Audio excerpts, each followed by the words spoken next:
All right, Salman, thank you. Thanks for joining us here Thanks for today. having me, man. Yeah, Super Hypefest excited. 2026. Let's Hell yeah, go. dude. There's a Yeah, lot of energy out here. I feel it already since yeah, been here. yeah. And we're just getting started. Yeah, yeah. So yeah, it's we're really pleased with everything here today. Yeah, thanks for joining us.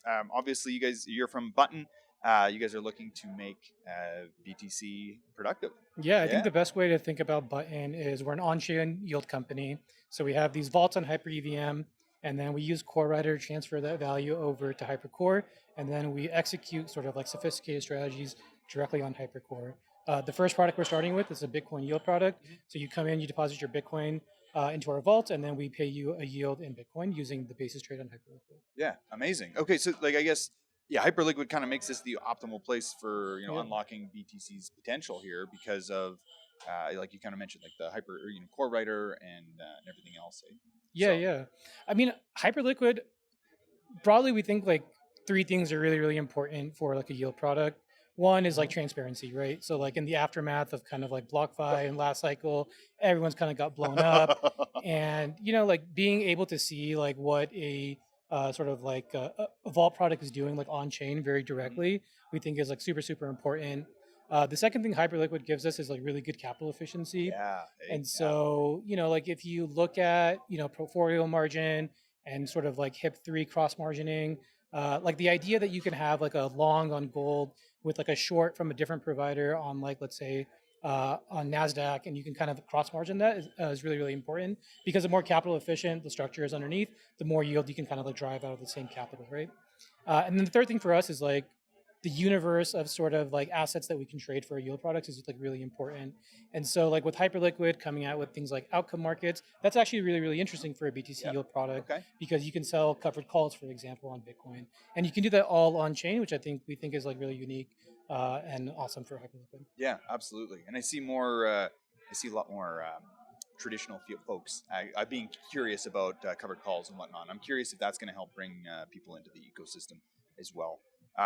As far as forms of Bitcoin, like how are with people that have native Bitcoin, what's happening for them to be able to access Button and to be able to be a part of the system, Yeah, no. So we take unit Bitcoin into our vaults, right? but our UI basically allows anyone to come in with a Bitcoin wallet, sign up for an account with their with Privy, and Mm-hmm. then go ahead and be able to deposit their Bitcoin directly into unit. That's all Yep. permissionlessly, and then we go ahead and take that Bitcoin and then we put it into our yield product, our vault. Amazing. Yeah, and that's great that you're leaning into the unit side because we've seen how much that's starting to grow and expand already, Yeah, and to be able to absolutely. keep that liquidity unified is I think really It's powerful. pretty So important, but there's like in the broad, like, vast expanse of people that want Bitcoin yield, mhm. everyone kind of has like different preferences. So while we're starting with unit Bitcoin, down the line, we'll look at other options. I think the most interesting is actually kind of Bitcoin that's being held sort of like off chain and sort of like tri-party custody agreements with qualified custodians like Copper, et cetera.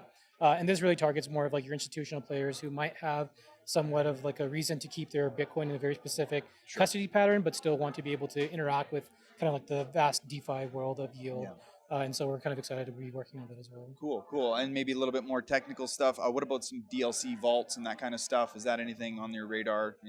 DLC, sorry. Oh, so yeah. Anyways, just like these kind of more native Bitcoin stuff for those kind of vaults and locking things up. But Yeah, I think it's interesting. I think people are starting to do things like on Aave of like locking up Bitcoin on Bitcoin Core. sure. We think it's still like a maturing market, but we're excited to build for all those use Yeah, cases. amazing, amazing.